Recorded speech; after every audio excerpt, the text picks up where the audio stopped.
Hello बच्चों, स्वागत है आपका इलेक्ट्रॉनिक्स इंजीनियरिंग के वीडियो लेक्चर सीरीज में। बच्चों, प्रीवियस लेक्चर में हमने के मैप की शुरुआत कर दी थी। वहाँ हमने सीखा कि के मैप बेसिकली क्या होता है, कैसे के map method Boolean algebra method से सुपीरियर होता है अगर हमें किसी लॉजिकल एक्सप्रेशन को मिनिमाइज करना है, और के मैप में टेबल को कैसे ड्रॉ करना है for a given number of variables के लिए। ये सारी बातें हम लोगों ने प्रीवियस लेक्चर में डिस्कस की। आज हमें टेबल को ड्रॉ करने के बाद कौन सा स्टेप फॉलो करना है, क्या करना है अगर हमें के मैप से किसी क्वेश्चन को, किसी बुलियन एक्सप्रेशन को मिनिमाइज करना है, वो हम सीखने वाले हैं। तो उसके लिए यहाँ पे देखिए, मैंने एक एग्जांपल ले रखा है कि आपको एक फंक्शन गिवन है जिसे के मैप से मिनिमाइज करना है। फंक्शन है A B plus A bar B plus A B bar. तो बच्चों, सबसे पहले तो आप के मैप में टेबल को ड्रॉ करोगे।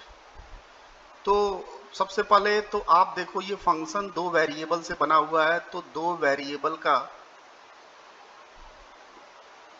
के मैप कैसे ड्रॉ करते हैं लास्ट लेक्चर में हम लोगों ने सीखा। तो आइए चलिए ड्रॉ करते हैं दो वेरिएबल के लिए के मैप।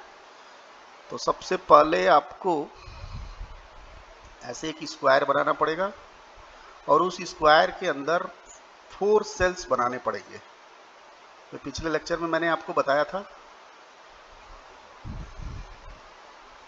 इधर ए का कॉम्बिनेशन लिखना है और इधर बी का कॉम्बिनेशन लिखना है। यहाँ होगा बच्चों ए बार और यहाँ होगा ए, और इधर होगा बी बार और यहाँ पे होगा बी।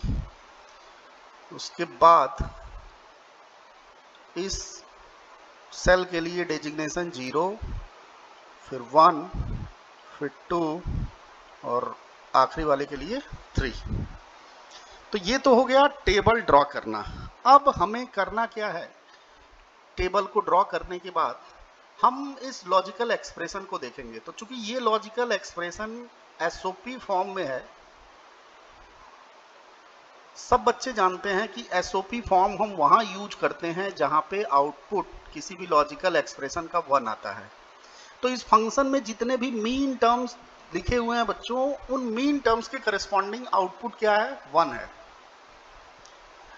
तो आपको करना क्या है कि जितने भी ये मीन टर्म आ रहे हैं, इन मीन टर्म्स के लिए जहां जहां सेल्स है, उन सेल्स में आपको 1 फील करना है।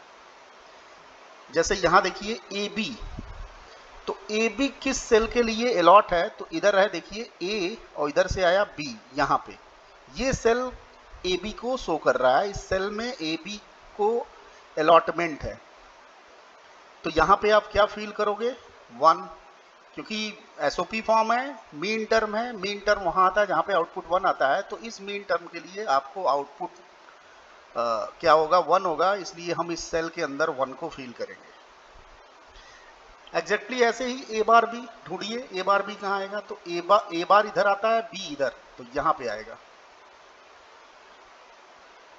आप इसको देखो, ए बी बार किधर आएगा, तो इधर से ए, इधर से बी बार, तो इस वाले सेल के लिए ए बी बार होगा। तो यहाँ देखिए, मैंने इस फंक्शन में जो जो मीन टर्म्स दिया है, उस मीन टर्म के करस्पॉन्डिंग सेल्स में 1 भर दिए, 1 को फिल कर लिया हमने। अब क्यों मैंने 1 भरा, ये मैंने आपको बता रखा है, क्योंकि हम पढ़ रहे हैं बच्चों एसओपी। एसओपी वहां होता है जहां पे आउटपुट क्या होता है, 1 होता है। तो मीन टर्म से देखना थोड़ा सा अटपटा लगता है, तो आप एक काम करो, इसका स्टैंडर्ड फॉर्म लिख लो, मीन्स इन सारे मीन टर्म्स का डेजिग्नेशन लिख लो। डेजिग्नेशन से भरना ज़्यादा इजी होता है। तो आइए, इनका जो भी मीन टर्म्स हैं उनका हम डेजिग्नेशन लिखते हैं, मीन्स इस फंक्शन को हम स्टैंडर्ड फॉर्म में लिखते हैं। उसके लिए हमें सबके डेजिग्नेशन को लिखना पड़ेगा। तो आप मुझे बताओ बच्चों, इसका डेजिग्नेशन क्या होगा, 1 1 मीन्स 3, इसका डेजिग्नेशन 0 1 1 और इसका 1 0 मीन्स 2। तो इसका जो स्टैंडर्ड फॉर्म आ गया, F A B is equal to sigma M 1 2 3। अब यहाँ जो जो डेजिग्नेशन आया है, इन डेजिग्नेशन के करस्पॉन्डिंग सेल्स में आप क्या भर दो, 1 भर दो। तो देखिए 1 2 3, जहाँ जहाँ 1 2 3 के करस्पॉन्डिंग सेल है, वहाँ वहाँ हमने क्या भर दिया, 1 भर दिया। बात समझ में आई? तो आई होप आपको ये स्टेप समझ में आ गया। आइए कुछ और एग्जांपल से समझते हैं इसको। यहाँ देखिए मैंने एक फंक्शन ले रखा है और इस फंक्शन को हमें बुलियन के मैप से मिनिमाइज करना है। तो सबसे पहले तो हमें के मैप को ड्रॉ करना पड़ेगा। तो आप इस फंक्शन को देखो कितने वेरिएबल्स का है, तीन वेरिएबल्स के लिए के मैप को ड्रॉ कैसे करना है ऑलरेडी मैं बता चुका हूँ। तो यहाँ पे देखिए मैंने ऑलरेडी बना रखा है के मैप के लिए 3 वेरिएबल के लिए के मैप को मैंने उसका टेबल ड्रॉ कर रखा है। अब मैंने पिछले एग्जाम्पल में बताया था कि बच्चों स्टैंडर्ड फॉर्म में अगर हम फंक्शन को लेके चले तो उससे प्रोसीड करना ज़्यादा बेहतर होता है।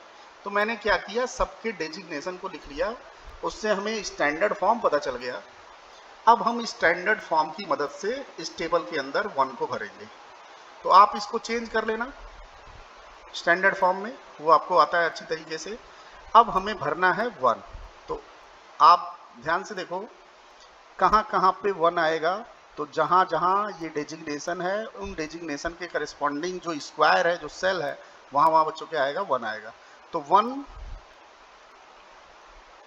1 के करस्पॉन्डिंग सेल पे 1 भरेंगे, 3 के करस्पॉन्डिंग सेल पे 1 भरेंगे, 4 वाले पे भरेंगे, 6 वाले पे भरना है और आखिरी में 7 वाले पे भरना है। बात समझ में आई? तो ये 1 को भरने का तरीका होता है।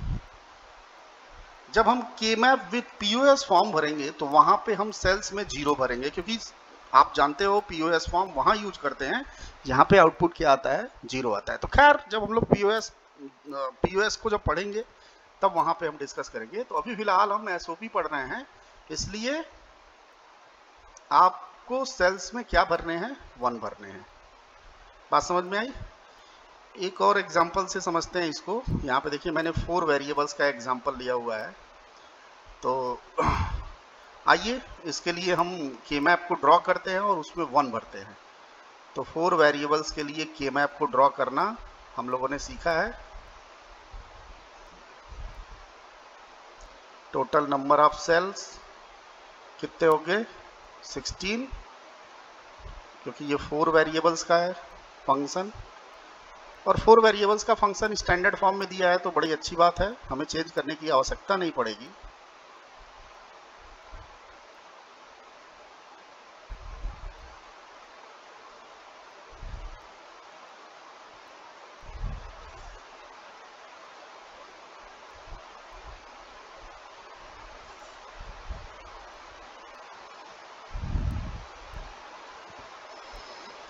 ये देखिए इधर हमें लिखना है AB और इधर लिखना है CD। इस सेल के लिए A बार B बार इधर हो जाएगा A बार B भाई 0 0, फिर 0 1, फिर 1 1 मीन्स AB और फिर 1 0 मीन्स AB बार। ऐसे यहाँ पे C बार D बार, C बार D, CD और CD बार, ऐसे आपको लिखने आना चाहिए। डेजिग्नेशन अगर देखें तो यहाँ 0 1 2 यहाँ आता है और 3 यहाँ पे आता है। ये होता है 4, यहाँ 5, यहाँ पे 7 और यहाँ होता है बच्चों 6, 8 यहाँ पे आता है, 8 9 10 यहाँ, 11 यहाँ, इधर 12 13 14 यहाँ पे आएगा ना, इधर आएगा 14 और इधर बच्चों आएगा 15। तो ये आपने टेबल बना लिया 4 वेरिएबल्स के लिए। अब आपको क्या करना है भाई, जहाँ जहाँ ये डेजिग्नेशन है उनकी जगह पे आपको 1 को भरना है। तो आइए भरते हैं 1, 0 पे 1, 1 वाले सेल पे 1, 5 पे 6, 9 11 12 कहाँ है, ये रहा 12, 14 और यहाँ पे 15। बात समझ में आई बच्चों? तो आई होप आपको ये स्टेप समझ में आ गया। तो यहाँ तक के स्टेप में कोई बहुत बहादुरी का काम नहीं है। के मैप को ड्रॉ करना, उसमें 1 भरना, इसमें कोई भी रॉकेट साइंस नहीं है। अगर मैं एक लेमैन को भी बताऊं कि ऐसे करना है तो वो समझ जाएगा। इसके बाद का जो स्टेप होगा के मैप में, जिसे हम मैपिंग बोलते हैं, वो हम नेक्स्ट लेक्चर में डिस्कस करेंगे। वो ज़्यादा महत्वपूर्ण है और बहुत ज़्यादा डाउटफुल है। ठीक है। बट हम उसको समझेंगे, अच्छे तरीके से डिस्कस करेंगे। फिलहाल के लिए यहाँ पे देखिए एक और मैंने एग्जांपल दे रखा है। इस फंक्शन को हमें के मैप से मिनिमाइज करना है। तो बच्चों यहाँ पे देखो मैंने जो फंक्शन दिया हुआ है वो फंक्शन 3 वेरिएबल का है। तो 3 वेरिएबल के लिए हम के मैप को ड्रॉ करते हैं। तो यहाँ पे देखिए मैंने के मैप को ड्रॉ कर लिया। अब मैंने बताया था कि आप इस फंक्शन का स्टैंडर्ड फॉर्म लिख लो और फिर 1 को भरो तो ज़्यादा सही होगा। तो यहाँ पे देखो आप डेजिग्नेशन तभी लिख पाओगे बच्चों जब आपको हर एक टर्म में हर एक वेरिएबल प्रेजेंट होगा। भाई अगर मैं बात करूं इस फर्स्ट टर्म की तो यहाँ तो हमें ए बी का इंफॉर्मेशन पता है, लेकिन सी क्या है ये हमें नहीं पता है, इसलिए कहाँ पे 1 भरना है ये आप डिसाइड नहीं कर पाओगे। एग्जैक्टली वैसे ही यहाँ पे ए बी एब्सेंट है, तो ए बी के बारे में आपको नहीं पता है, तो फिर आप सोचो ना कैसे 1 को भरोगे। तो हमें क्या करना पड़ेगा कि कौन सा ऐसा फॉर्म होता है जिसमें हर एक टर्म में हर एक वेरिएबल प्रेजेंट होता है, वो होता है बच्चों कैनोनिकल फॉर्म। मीन्स आपको इस फंक्शन को first of all canonical form में चेंज करना पड़ेगा, तभी आप 1 को इस सेल्स में भर पाओगे। ठीक है, तो आइए सबसे पहले इसको हम लोग कैनोनिकल फॉर्म में चेंज करते हैं। भाई ये चीज़ आपको समझ में आया कि नहीं? जैसे यहाँ पे देखो अगर मैं बात करूँ इस फंक्शन की, तो इसमें देखो ए बी सी बार तीनों का इंफॉर्मेशन हमें पता है।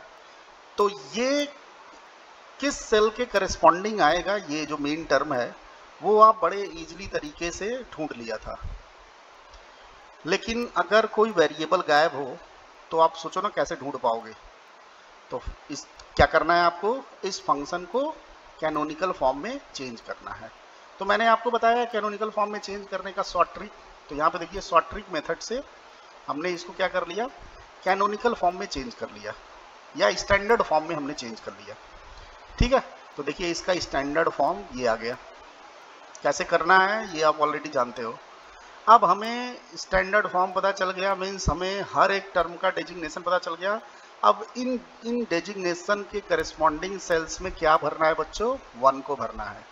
तो 0 2 3 4 0 2 3 4 और उसके बाद क्या आया था 6 7। तो यहाँ है बच्चों 6 और यहाँ पे है 7। बात समझ में आई? तो इस क्वेश्चन से आपको क्या सीख मिली कि अगर हमें किसी बुलियन फंक्शन को यूजिंग के मैप मिनिमाइज करना है तो function should be in canonical form. बात समझ में आई? तो यहाँ देखिए मैंने लिख रखा है कि to minimise any Boolean expression using K map function should be in canonical form. ठीक है, तो ये 2 स्टेप्स करने ही करने हैं अगर किसी हमें फंक्शन को के मैप से मिनिमाइज करना है। तो अब इसके बाद का जो स्टेप्स होगा बच्चों वो हम नेक्स्ट लेक्चर में डिस्कस करेंगे और वो ज़्यादा ही महत्वपूर्ण है और वही फाइनल स्टेप होगा। ठीक है, तो अभी बस इतना ही करिए। आप थोड़ा सा आप प्रैक्टिस भी करना, आप अपने मन से भी कोई बुलियन फंक्शन लेके और उस फंक्शन के लिए के मैप ड्रॉ करना, उस के मैप के सेल्स में स्क्वायर्स में आप 1 को फिल करना।